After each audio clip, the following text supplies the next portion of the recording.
What do you think? Ooh, What do you think? well, there's a bowel I think movement that's monumental. Yeah, it's monumentally big. suck. Do you know how I found that? I just typed CarsGuide into Audio Jungle, which is just a place where we get all our music from. And that's the only track which came up. I think someone was fishing for a sale. Like they've just gone, oh, well, I'll get this on the podcast. That'll win me a bet. It's terrible. Yeah. Anyway, hello and welcome to the Cars Guide podcast, where we tear down, pressure test and rebuild the issues of the automotive week. I'm Richard, and with we have Peter Anderson, one of our esteemed writers. Steamed writers. It's disgusting out there. And joining us live from New York International Motor Show is James Cleary. Hello, James. Hooray. Yeah, g'day, Richard. Except by definition, given this is a podcast, it is not live. It's No, not but you're live. You're live. You're still alive. Yeah. well, You're not yeah, autonomous. mainly. In the main, Right. Yes. In the main. Well, look, we are going to be talking to JC in NYC about everything that's happening there. Plus, we'll be giving you the latest on the XC90 Uber tragedy. The chairman of Volvo Cars has come out and issued a pretty full-on statement. I've driven the Hyundai i30N on Australian roads and on a racetrack. Got some things to say about that. Also, we had a chance to ask Aston Martin's chief designer why the heck he designed a submarine. But first, Musk Watch.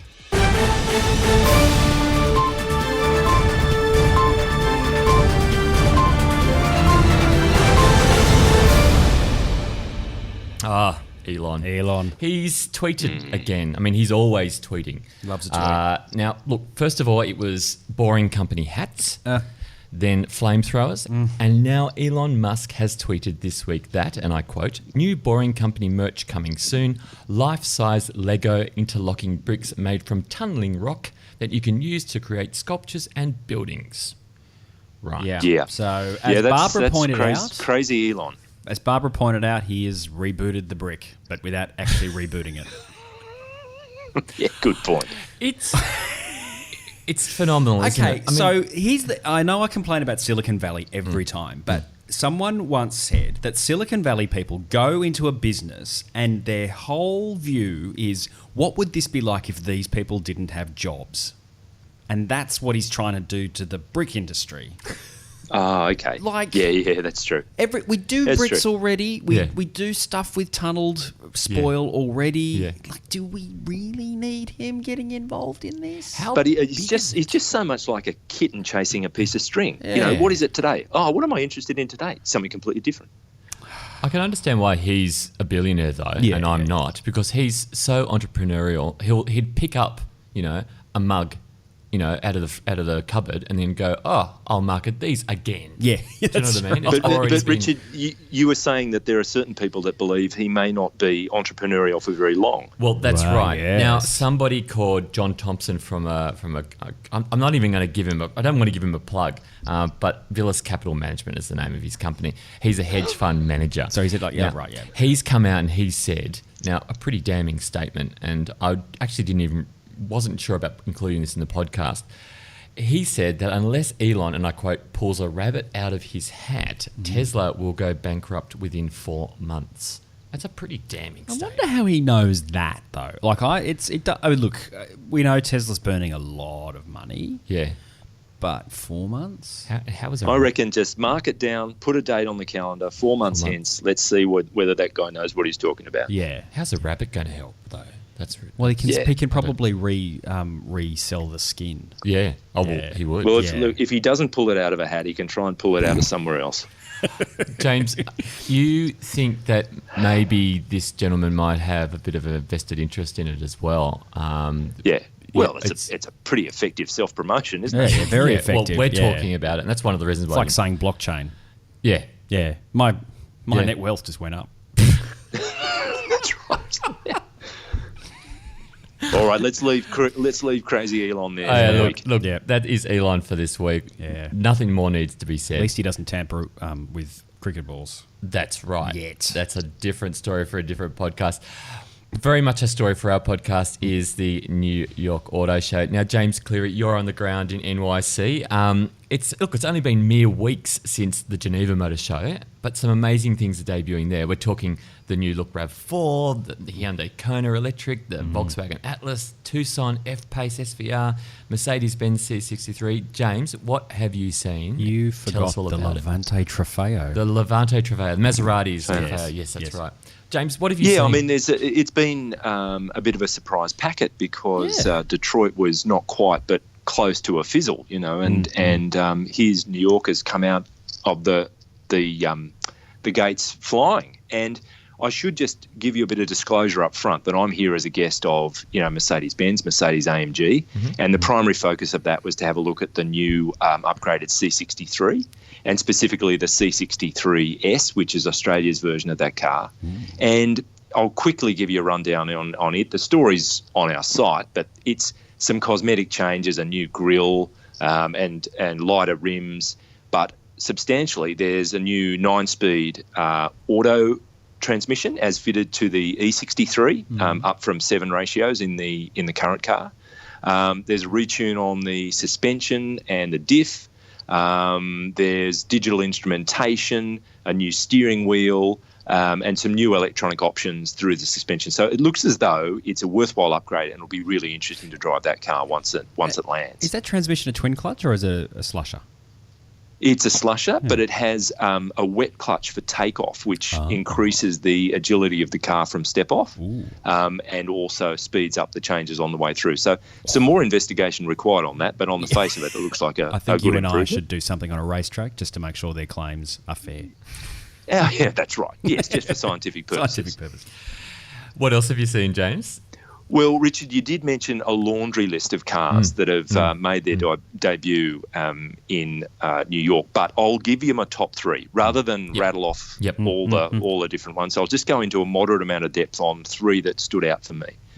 And talk about standout. The first one, which was finished in a lovely shade of toxic shock green, that's my colour, not theirs. I know what this is. Was the 911 GT3 RS Weissach package, which is just an amazing car. It's overall 17 kg lighter than the existing GT3 RS. Wow. They've gone to things like, magnesium rims and lots of extra carbon. And in fact, the roof on the GT3 RS was already magnesium. They've flung that and put in a carbon roof. It's still 390 kilowatts, 9,000 revs out of a howling 4-litre Atmo. 6, it just looked amazing, and I'm sure it would be doubly amazing to steer. Oh, that's interesting. Magnesium, you'd think would be more expensive than carbon, wouldn't you? Well, the other thing, I understand that magnesium has a relatively short shelf life. Yeah. Unlike your typical alloy wheels, magnesium really only has its full integrity for a relatively few number of years. So it'd be interesting to investigate what Porsche does to mitigate any weakness in those rims over time. And I guess also, given it's magnesium, you'd know if your car's been set alight by the people who've just stolen it. Yeah. They'd melt. Have you ever seen magnesium burn? Very, very, very I was at bright. a party once, and somebody threw a magnesium engine block onto the bonfire. Oh. And that they just happened to have with them. I go to some special parties. Strange parties. The fire brigade turned up and they didn't have the right equipment to put it out. It was like a quasar. It was so bright you couldn't look at it. And they had to call in like another different type of unit with special type of foam to put it out. Party kept going. Moving on. Brilliant. Sounds like a good night, Richard. It was a good night. Number two was indeed the RAV4, only because, to my eyes, it was a surprise. Yes, in terms of its styling. Yeah. The direction that Toyota's been heading in recently is pretty sharp, lots of angles, fairly arresting kind of look. This thing's simpler and tougher. Yeah. And the US CEO of Toyota came up with the phrase a meaner demeanor, which I thought was really cool, actually. Corny but cool. Yeah. And it's a new 2.5 litre Atmo 4-cylinder, which for the first time for Australia will also be available in combination with electric hybrid model. So the non-hybrid is an 8-speed auto. The hybrid picks up a CVT. And there's also an adventure model, which is a little tougher still with some mouldings around the guards, high roof rails, some different fog lights and specific rims and things. And it looks pretty good. So you're in the best position to tell us this. So to my eyes, the back looks like the new Tig, Volkswagen Tiguan, or newish, and the front looks. There's a lot of Tacoma. there's a lot of Tacoma, but also I seeing a bit of Tucson in there as well. Bit of Tucson. Well, but I think in the flesh, it actually looks quite distinctive. You can see, hints of different things, but it definitely has its own personality. It's lower and wider than the previous or the existing car, and shorter in overall length. But there's more rear room because the wheelbase has been extended. So from an efficiency point of view, it works really well. I think that's styling. We don't have it in Australia, the Toyota Tacoma pickup, but that front end definitely reeks of it, or even a Kluger. I don't mind the front end of the Kluger, actually. When are we going to finish with that trapezoidal grille? I'm like, everyone's done it. I'm not shapist or anything, but seriously. To finish this off, I got this great quote from Ian Callum, the Jag designer, and he looked the new A8 had just they put out pictures of the new A8. He said, well, what's next? We're just going to have an entire front end that's all grilled. And I thought that was a tremendous quote because they so rarely throw proper shade on each other. But just a front end with wheels. Anyway, I reckon it's an interesting car. Those kinds of things are always subjective, but to my eyes, I thought it was interesting. And it's such an important car for Toyota here in America, but also in Australia. It will be interesting to see how it goes. And my number 3 is the Cadillac CT6 V Sport. Hello, Holden and HSV. This is a compact sedan. As I understand it, I was just thinking about it before we started the podcast. I think it's on GM's Alpha platform, which is a rear-wheel drive platform. This thing's powered by a 4.2 litre, a new twin-turbo V8. Ooh. It's 410 kilowatts, which is about 550 horsepower. Through the rear wheels. It looks utterly cool. And if Holden had to look elsewhere in the GM world for some inspiration as to, where sedans might come from, you could do worse than to have a look at that car. Wow. Absolutely. And that's kind of sounds like a new ISF, much missed ISF. That caught my eye. Those outside of the C63, it was that Porsche, the RAV4, and that Cadillac that really caught my eye on the way through. Absolutely. Sounds like a good show. Look, half your luck. We have completely covered our website in New York Auto Show material, so check it out. We've got a couple of writers over there, including James, and we've just covered it to bits. So head over, check it out. But coming up next is getting to something pretty serious. Is talking about the Uber incident, which happened in Arizona last week. An XC90, one of the autonomous driving XC90s, ran over and killed a pedestrian. And the chairman of Volvo Cars has come out and issued a statement. It's taken a while, but the statement he's made is, I think it's actually exactly what we needed. Let me see if I can find it. Here is what he said. Volvo Cars chairman, his name is Li Shufu, and he said that the autonomous driving industry really needs to think prudently in the wake of this accident. He came out and said, one accident can kill the whole industry, so we must move ahead with caution.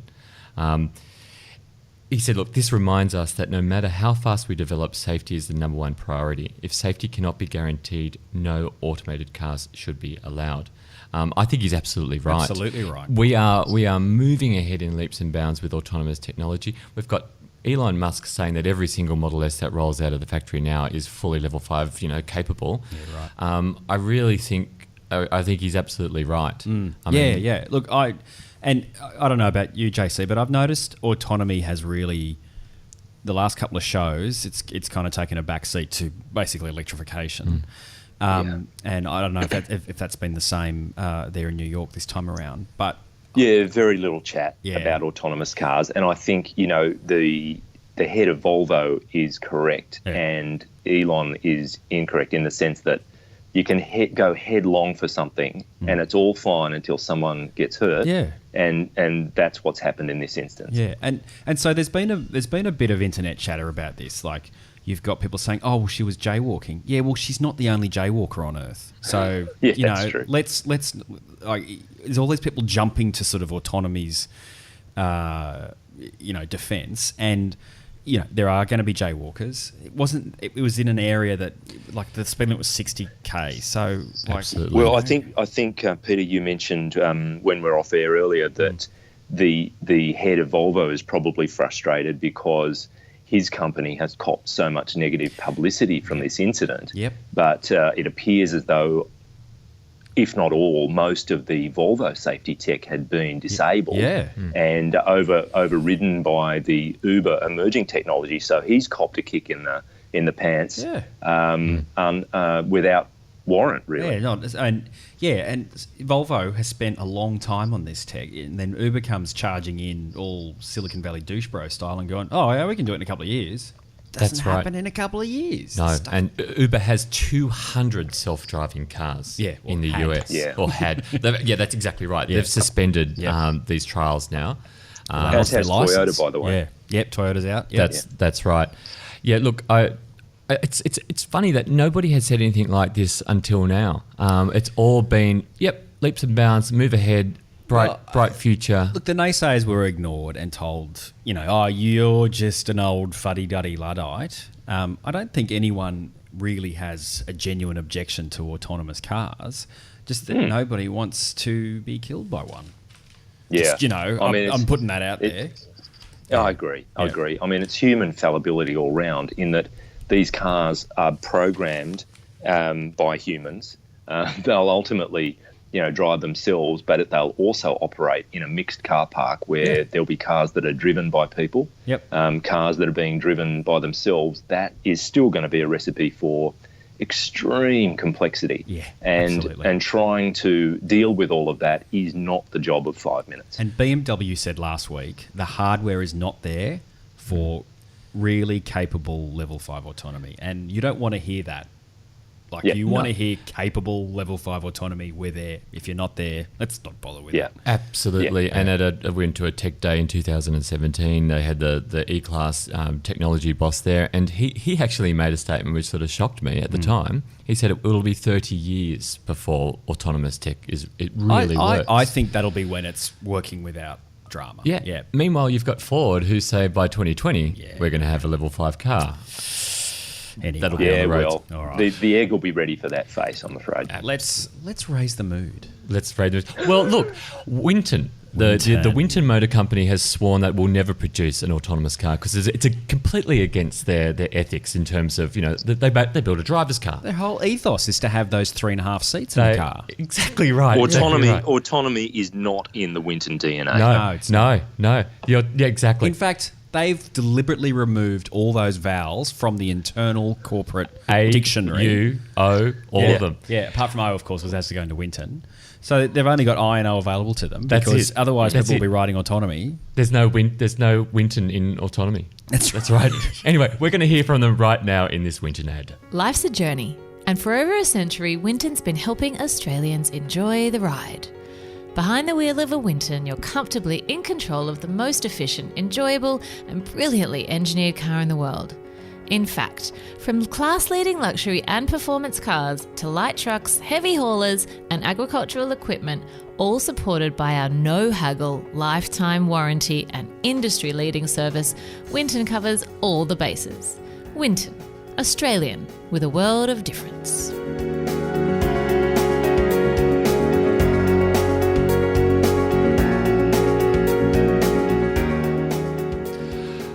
Winton. Their sponsorship is absolutely life-giving, isn't it? Well, they're not sponsors of CarsGuide, just the podcast. Just the podcast. Just the podcast. Yeah, just the podcast. I mean, the quality, I don't know where we'd be without. The quality is analogous. Well, they keep me in jeans and, Wintons. So, Wintons? Yeah. I've got more Wintons than I care to name. Now, James, talking of Winton, Frosty Chop, the Winton Motor Company's PR manager, you've spotted him in New York, haven't you? Yeah, look, he's, as you'd expect, he's always where the action is.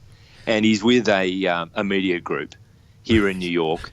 Sadly, I have heard on the grapevine that he was forcibly ejected from Trump Tower because the POTUS is in town, right? And he did want to have a chat with the Donald, Yeah. and as is his way.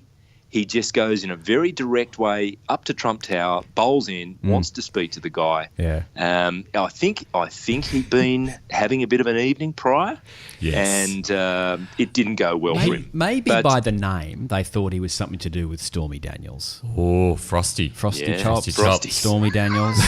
There's a couple of weather, There is, yeah, climatic things going on. I'm pretty sure I don't want to see either of them naked, but I know which one I want to see naked less. I'll I put don't that know. to him because I'm seeing him later on. It's about 10 to 11 at night here, and I'm gonna You say you're seeing catch up him, with Frosty after Yeah. this. These So they're like thylacine sightings, aren't they? Yeah. Tasmanian also, tiger you've sightings. noticed that Melania has a bit of a dour look on her face Oh, yes. these days, and all I'll say is there's some history there between Frosty Of and course there is. Melania. Well, didn't And once you've gone Frosty, you'll never go back. And You'll never warm up. I think that was part of him being booted out of the building. I've got to say, I'm sure that was a factor. Oh well. Oh, Good well, old look, Frosty. keep us posted. We definitely. Can you get a photo? If you get a photo of you and Frosty, that'd be great. Yeah. And we can Melania. post it Will on the do. website. Yeah. Now, what have we been driving? I had the privilege to drive the new Hyundai i30N this week. It's Not just arrived talking to in you. Australia. There was a bit of controversy. Andrew Chesterton drove it in Europe, and he loved it, but he was concerned that the ride was so firm that in Australia, on our really crappy roads, Crappy roads. I know. It would just be unlivable. So I got a chance to drive it. Yep. And also drove it on the racetrack. And we can talk about it now because it was under embargo until midnight last night. Oh, which is- let's. Yep. Oh. So hot off the press, fantastic. Golf GTI, better be worried. It's a Golf GTI killer. It's a total lunch cutter, isn't it? It's fantastic. Yeah. It's fantastic. Like everyone I speak to, and I have not yet had the pleasure, and so I will let you talk about it momentarily. But everyone, every YouTube video, everything you read is dripping with this car is so good. It is so good, and it's so fun as well. I mean, it doesn't have the power of a BMW M3, but then again, it's really forgiving. Yeah. If you're new to racetracks and you're new to performance cars, it's perfect. It's Yeah. a perfect my first performance car type of car. Awesome. We drove it at Winton. Without Frosty? Without Frosty. Frosty Jeez. wasn't there anyway, but they do have a photo on the wall there. I think of him. Hyundai banned him from Of coming course they anywhere do. near. He yeah. can't- Next to the Queen. That's Yeah, right. that's right. He actually can't go within 50 metres of Winton due to a restraining order. No, it was fantastic. 202 kilowatts, 353 newton meters. Awesome. Like not a lot of power, but it's where you need it most. It's always under your foot. The turn-in is great. The ride itself has been tweaked. The tuning's been tweaked by Hyundai Australia, so it's completely livable. Have they ever pushed out a dud, those guys? Well, do you want to know what I'm happened? saying no. Do you want to know what happened? So the global spec, Albert Bierman, he was former N boss of BMW. So they got the right guy. They got the right guy to come in and head up the N division. That's what Hyundai are calling their high performance division. Anyway, Can I just add that that's the alias that Frosty often uses? N division. Albert Bierman. Anyway, Albert Bierman said there's no way we're going to change the tune. He said, no way. Yeah. Anyway, there's a guy called Andrew at Hyundai. He's Yes. the product planning manager. He lives out on Sydney's outskirts and he's terrible roads. And he was driving the global spec car around before we even heard of it here. Yeah. And when Albert Bierman came to Australia, he nabbed him when he was going up to Bathurst and said, look, just come with me. You've got to experience this. And Albert got in the car, and Andrew drove him around his local streets near his house. And Albert's just looked at him and said, "We need to fix it." Wow. Good, Andrew. Yeah. Good on you, Andrew. And so they fixed it without changing its handling The or feel, its yeah, yeah. capability. Wow. It's fantastic. Like I said, could do with more power, but then again, then you might lose a bit of that fun factor. Yeah. Look, it's become a bit of a cliche, and I'm just slightly digressing, but that Australian Hyundai suspension team are absolute world beaters. They are. And to be able to make that car stay the way it's meant to be while Yeah. improving it for us, Yeah. that's awesome. I couldn't agree more. Yeah. And that's people who don't know much about cars won't know why it feels good. They'll just like it. They'll just like it, yeah. Now, you've driven something similar, in similar vein, Renault Clio RS. It's a bit Yes. smaller. That doesn't have an Australian tune. No. Yeah. So it's interesting that you bring that up because the last time I drove, and I'm a purist, so I call it the Renault Sport Clio, if you don't mind. Oh, okay. Yeah. Sorry. I'm full Dieppe. I used to own one as well. I had an old 172. So when I drove it, I wasn't sure if I was driving the Sport or the Cup. Yep. And because my memory of the Cup the last time I drove it was that it was really hard. Yep. But this time I actually had to check what spec I was driving because it seems to have improved. So it's definitely not an Australian tune, no. Yeah. Even though we are very bike per capita heavy consumers of the Clio. Yes. The Renault Sport Clio. But it is much better. It's still heavy going if you probably live where Andrew lives. And around town, my wife jumped in it and she loved it. She loves the steering and I just really like the Clios. I love the feel. I wish it had more revs because it does run out of revs pretty quickly. And it's not got the power of the N, obviously, but it's also not as big. But 4 years down the track, I drove it at launch. 4 years down the track, it is still a barrel of laughs. It's still a lot of fun. And it's got a front end on it, and by that I mean the way it steers and stops and goes without sort of causing you grief. It's so sharp, but still quite livable. So, I think we're in a golden age of that kind of hot hatch. Actually, We are. Peugeot GTI or 208 GTI. 208 GTI is terrific. The Honda Civic Art. Type R. Type R, Even the Ford Fiesta ST, which is now no longer with us. Brilliant little car. Yeah. So good. Yeah. So we're very lucky. And there's a whole bunch of cars we haven't even mentioned. 308 GTI, blah, blah, blah, Renault Sport Megane. There's heaps. Talking of Fiesta ST, we're going to throw now to our next thing because we don't have much time left. I had the opportunity to interview Marique Reitman, who's the Executive Vice President of Aston Martin. Yes. He's also the Chief Creative Chief at Aston Martin. So think of for every single Aston Martin from the past 12 years, he designed it. Yes. So he was a really, really good one to interview. We spoke about that Ford grille. The Fiesta ST's grille is very, very Aston similar. Martin. It was hilarious because I said to him, "Have you sent the copyright infringement notice Or to the bill. Ford?" And he actually said he laughed and he said, "We did have that discussion with Ford." I never realised they did. He said, "We had the discussion. We're all friends now. I consider it to be flattery."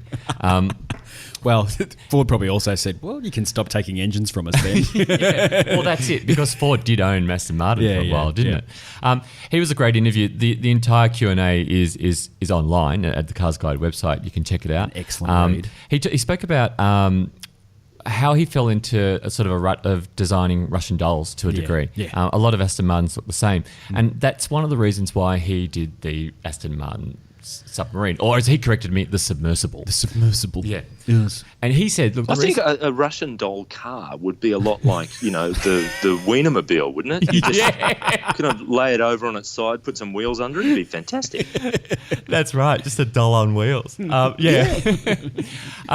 spoke about, so when he designed DB11, there was a lot of, when that came out, people were like, I don't like the face of it. And he said, look, that's always going to happen when you take people out of their comfort zone or what they're used to. It's a change. That's what he said. It's just change. And that's the reason why he did the apartments. He did those 66-story apartments in Miami.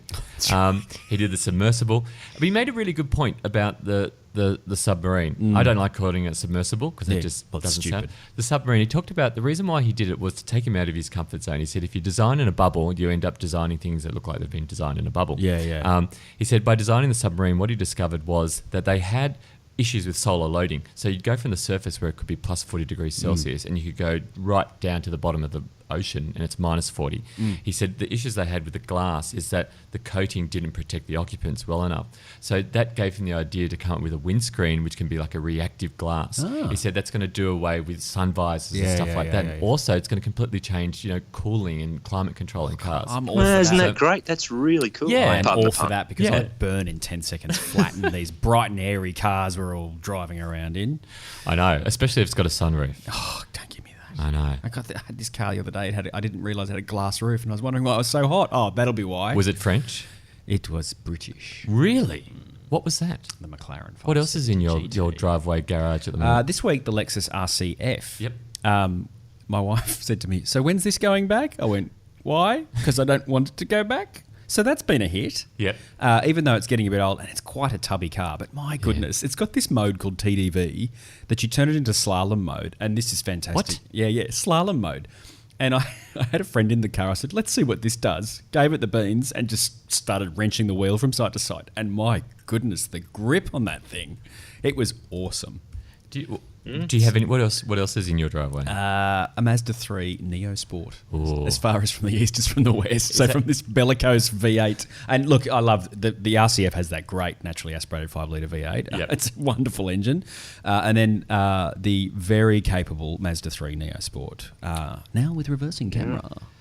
I can tell you that my ride this week has been a Mercedes-Benz GLS, travelling generally at less than 3 kilometres an hour, with me in the back seat going from the southern end of Fifth Avenue, or Madison Avenue actually, to West 34th Street. And it's not, but it's a long time.